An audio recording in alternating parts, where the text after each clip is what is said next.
सुश्री दीदी माँ, आप सभी की ओर से उनको सम्मानित कर रही हैं। बोलिए भारत माता की जय श्री राम, जय श्री राम। आज मेरा सौभाग्य है हरि सत्संग समिति के मंच पर भगवान राम और माँ जानकी से साक्षात्कार हुआ है। परम धन्यता का बोध हो रहा है। वनवासी संस्कार कुंभ का तीसरा और अंतिम दिन दिनांक 27 दिसंबर 2009 मुंबई में वनवासी कथाकारों का मर्म स्पर्शी अनुभव कथन तीसरे दिन भी जारी रहा। हम लोग समिति के माध्यम से तस्करों को रोकने के बाद पुलिसों के हवाले किए, लेकिन हमको कोई प्रमाण पत्र नहीं था, रोकने का कोई अधिकार नहीं था, इसलिए हम लोग कई बार पकड़ते थे और छोड़ना पड़ता था। फिर मेरे को अंदर में बहुत दुख हुआ कि ये गौ माता की रक्षा करने के लिए गौ सेवा आयोग के पास में गया। वहाँ से पशु कल्याण अधिकारी बनने का एक प्रमाण पत्र प्राप्त किया। उसके बाद में ग्राम ओटेंडा में 111 गौ माता जो तस्कर ले जा रहे थे उसको पकड़े, पिटाई किए, पुलिसों के पास पहुंचाए। तो वहाँ से नियम कानून की पुस्तक जो मिला था उसको ले जाके पकड़ा दिया। लो, ये नियम कानून की पुस्तक है, हमको पकड़ने का, पूछने का, रोकने का, गाड़ी ट्रकों को रोकने का अधिकार है। एक मुसलमान बगल के गांव से एक गाय खरीद करके अपने तावेर कला गांव के रास्ते से ला रहा था। हमारे युवा समिति के जो संयोजक थे मुकुंद सिंह जी, आचार्य वर्तमान सिंह जी, 8 कार्यकर्ता समिति के गए। उन मुसलमान से कहे कि भाई ये गाय तुम कहाँ से ला रहे हो।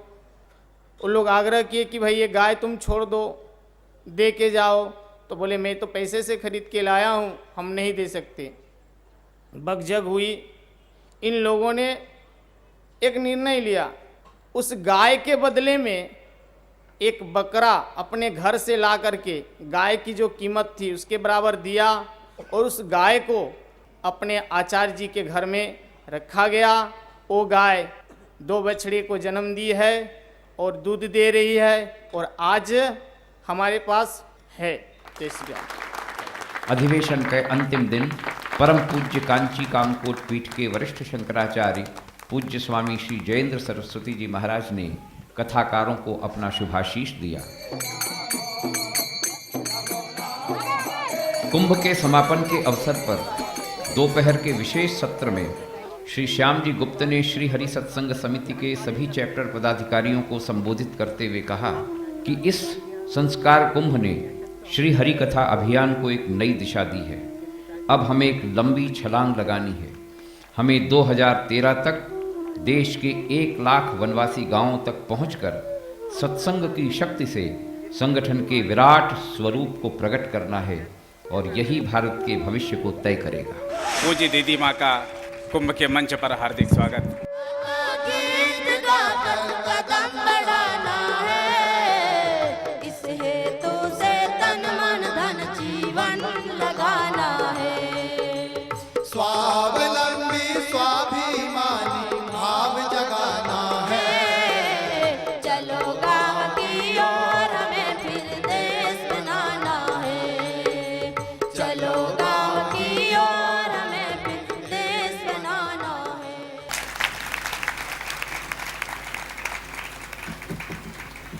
समापन सत्र में मंजू दीदी ने पहले सभी विशिष्ट अतिथियों का परिचय कराया।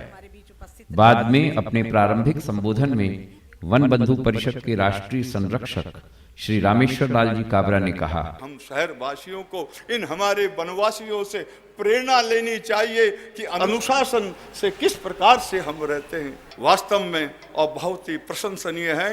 मैं सभी कथाकार एवं पूर्णकालीन कार्यकर्ताओं का अभिनंदन करता हूं। हरि सत्संग समिति स्वयं से और उनकी सहयोगी संस्थाओं के साथ में मिलकर के इनका विकास के लिए, स्वावलंबन के लिए, इनकी शिक्षा के लिए, इनके स्वास्थ्य के लिए, इस प्रकार की जो अनेक प्रकार की जो उनके आवश्यकताएं हैं उनको पूर्ण करने के लिए अनेक योजनाएं अपनी दूसरी सहयोगी संस्थाओं के साथ में मिला करके भी चला रही है। इस अवसर पर दीदी माँ के कर कमलों से कुंभ वेबसाइट का भी उद्घाटन हुआ। मार्च में 28,000 संस्कार केंद्र हो जाएंगे, 4 साल के बाद में 1 लाख संस्कार केंद्र हो जाएंगे।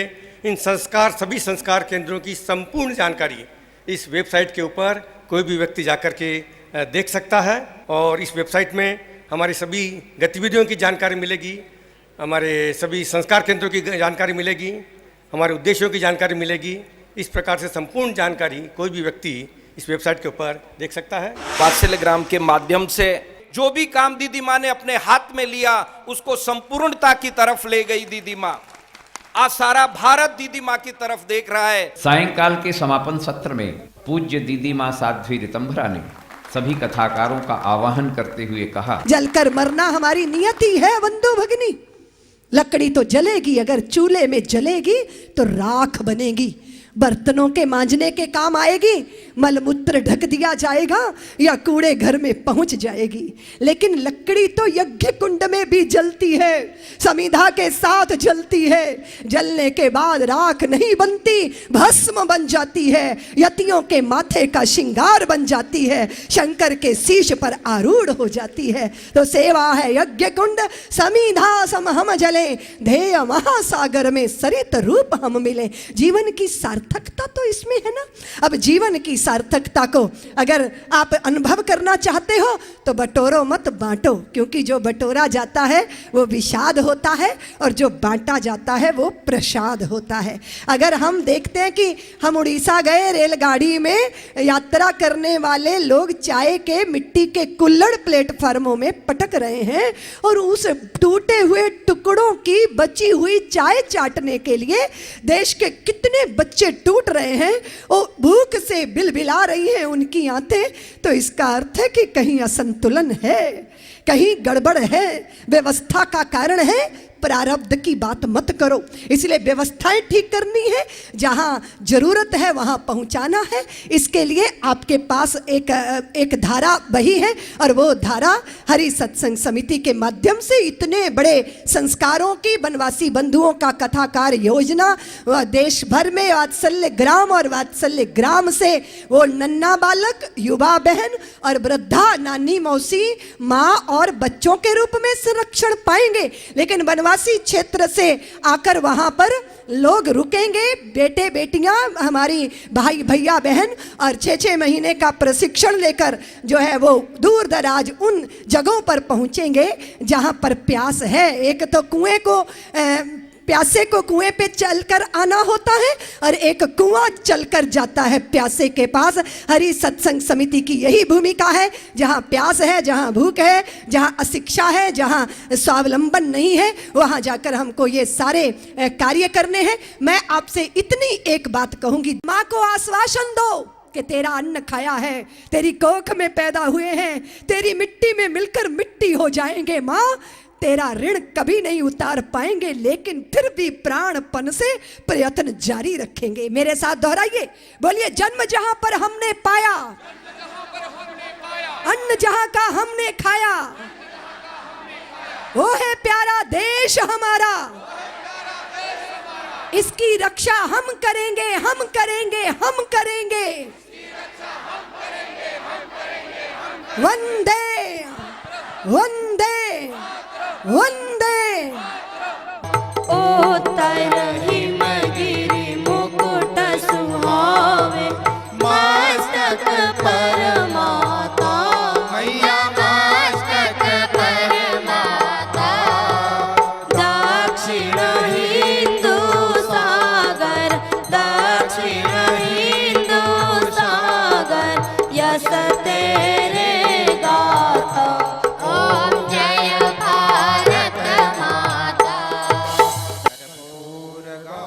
मुंबई में वनवासी संस्कार कुंभ का आयोजन भारत के इतिहास का स्वर्णिम पृष्ठ बन गया। सभी कार्यकर्ताओं का अनथक परिश्रम, श्री श्याम जी गुप्त का प्रेरक मार्गदर्शन, श्री स्वरूप चंद जी गोयल का अहर्निश चिंतन, निर्देशन और कार्यान्वयन, श्री सत्यनारायण काबरा का संयोजन, इन सब ने मिलकर आयोजन को निर्विघ्न सफलता के साथ संपन्न किया है। ये केवल प्रभु की कृपा, कार्यकर्ताओं के परिश्रम और मुंबई के नागरिकों के सहयोग के कारण ही संभव हो सका।